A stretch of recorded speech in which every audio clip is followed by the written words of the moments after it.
Waba uzi yuko hari ukuntu ushobora kuba uri kuvugira kuri telefone, hanyuma umuntu w'ingenzi akaba araguhamagaye ariko ntubashe kubibona, cyangwa se umuntu yaguhamagara bikaba line busy cyangwa se call waiting. Ibyo ngibyo ese bikorwa bite? Gute umuntu ashobora kuba yaguhamagara ukabasha kuba wabibona? Nshimire umuntu wabimbajije muri comment ambaza uburyo umuntu ashobora kuba ari kuvugira kuri telefone wabasha kumuhamagara, cyangwa se undi muntu yamuhamagara akaba yabibona kugira agahita amwitaba. Wenda nk'urugero nshobora kuguhereza, ushobora kuba uri kuvugana n'umuntu nta bintu byinshi mupanga, ariko wa wundi w'ingenzi yaguhamagara ugahita umubwira, wenda byibuze akaba agukupiye, wenda yakubuze ku murongo. Hari ukuntu bitajya bigaragara, ariko ngiye kukwereka uburyo ashobora kuba yaguhamagara bikaba call waiting, hanyuma nawe wabibona ukabasha kuba wamwitaba. So ndagira ngo rero nshimire umuntu wambajije kino kibazo, uko ushobora kuba wakemura kino kibazo ku buryo bworoshye. Ushobora kuba wabyifashisha igihe hari umuntu mwahanye gahunda, aho kugira ngo abantu bose ugende urimo urabakupa. Ushobora kwifashisha ubu buryo ugashyiramo call waiting, umuntu yaguhamagara yasanga uri kwivugira ugahita ubibona muri screen yawe. So ngiye gutangira rero iyi video, nigira ikigufasha ntibibagirwe kugenda udakanze like. Subscribe ni ingenzi. Hari igitekerezo cyangwa inyunganizi wibuke kubishyira hano hasi muri comment, kugira ngo nidutangira izindi video hari igitekerezo cyawe tuzagukorere indi video ijyanye n'ikibazo ushobora kuba wifuza. Fata telefone yawe rero nkwereke ahantu ushobora kuba wanyura ko ushobora kuba wabishyiramo. Uraza ujye hano ahangaha bajya guhamagarira, urahabona uko bimeze. Uze hano kwa tuno turongo dutatu turi mu nguni, utungutu uze udukandeho. Kwibutse ko telefone iyo ari yo yose ushobora kuba wabikora bigakunda. Noneho uze udukandeho.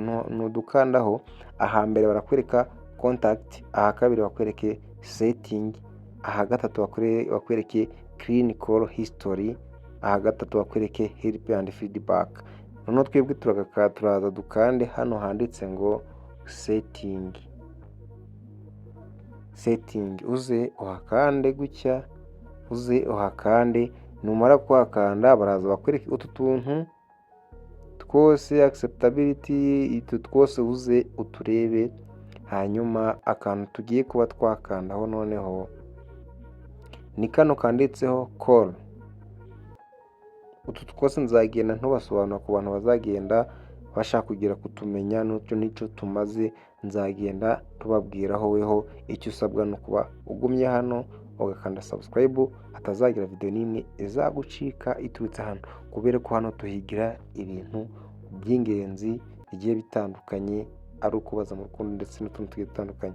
Noneho uraza ukande hano handitse ngo call, kanze mpashire akantu aha, uze uhakande hano, kanze mabereke ahangaha, uze uhakande, uze uhemeze gutya. Noneho barakwereka hano aya magambo ko ari ane call account, fixed reading numbers, call forwarding, addition setting. Aya ngaya yo hejuru uraba uyirengagije. Ikintu uri buze gukora, uze ukande hano handitse ngo addition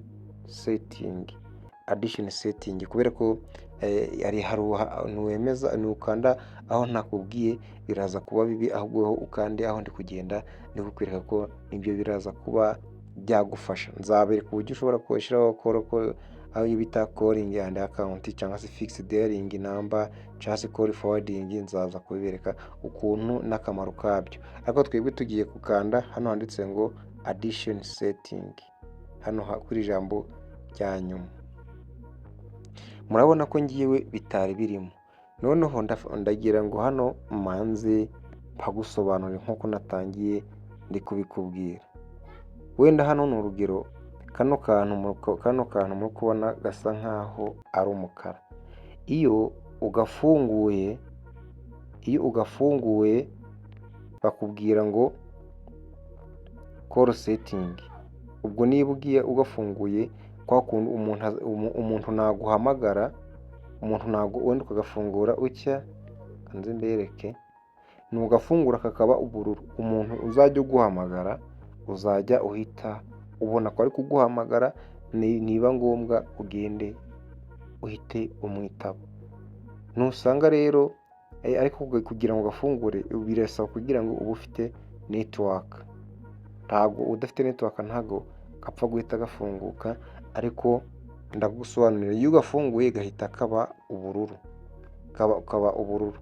Iyo kamaze kuba ubururu rero, iyo uri kuri telefone bakaguhamagara, umuntu uguhamagara akubwira yuko uri ku murongo, noneho weho ugahita ubibona ko muri screen ko hariho umuntu urimo ugushaka.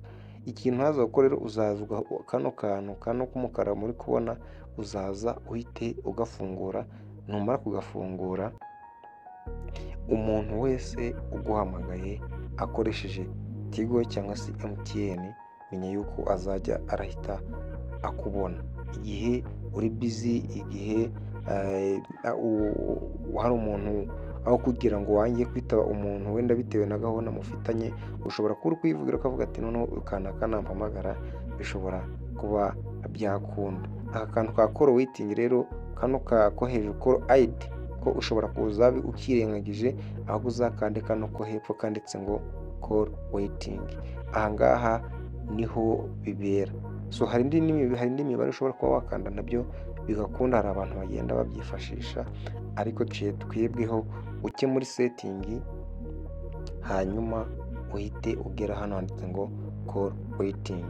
So kanze wenda niba utabashije kubibona neza, mbashe kugusubiza inyuma kwereka ahantu ushobora kunyura byihuse kugira ngo bizagufashe. Dusubire inyuma byihuse tubikore vuba vuba. So uzaza hano ku tudomo, ahandi ugiye guhamagara haba hari amazina, niho uzajya gukanda. Uzabona uturonko dutatu turi mu nguni, cyangwa se utudomo dutatu turi mu nguni. Ikintu uzahita ukora, uzaza ukanda hano handitse ngo call, hanyuma uze uhite ukanda hano handitse ngo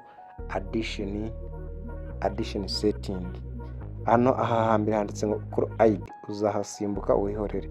Aha kabiri usanga hafunguye hari kwa kano kantu katari umukara ari ubururu, uzabyihorere, uzamenye ko birimo.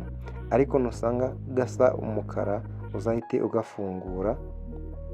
Numara kugafungura bizaba byakunze, umuntu yaguhamagara uri kuyivugiraho uhite ubibona. Hari abantu babikunda, hariho n'ababyanga, bakavuga ati nta nshaka kureba umuntu uhamagaye. Weho rero guhitamo azaba ari amahitamo yawe, uzahitamo bajya baguhamagara bahite bakubona, cyangwa se baguhamagare ntubibone. Ariko bizasaba kugira ngo bifungure ufiteho data, cyangwa se uri kuri network, niho gashobora kuzahita gafunguka. Murabona yuko kari kabaye ubururu bitewe n'uko na network nari nzifite, kazaba ubururu nka gutya muri ko urimo urakabona. Uzahita ukagumisha gutya rero, nikagumya gutya umuntu uguhamagaye, I promise you ko uzajya urahita umubona. So reka tugarukiriza hano rero iyi video. Hari igitekerezo cyangwa inyunganizi, ntiwibagirwe kugishyira hano muri comment, kugira ngo n'ubutaha tuzabihereho mu gihe tugiye gukora video. Icyo wumva twakubwiraho, haba kuri Facebook, haba kuri WhatsApp, ndetse n'izindi social media, ujye ubishyira hasi muri comment. Iyi video niba hari icyo igufashije, ntiwibagiwe kugenda utayilikinze cyangwa se ngo usige igitekerezo. Hano kuri Uwiragiye Dany turabakunda cyane, kuri twebwe nakagaruka. I will love you so much more than. Bye bye.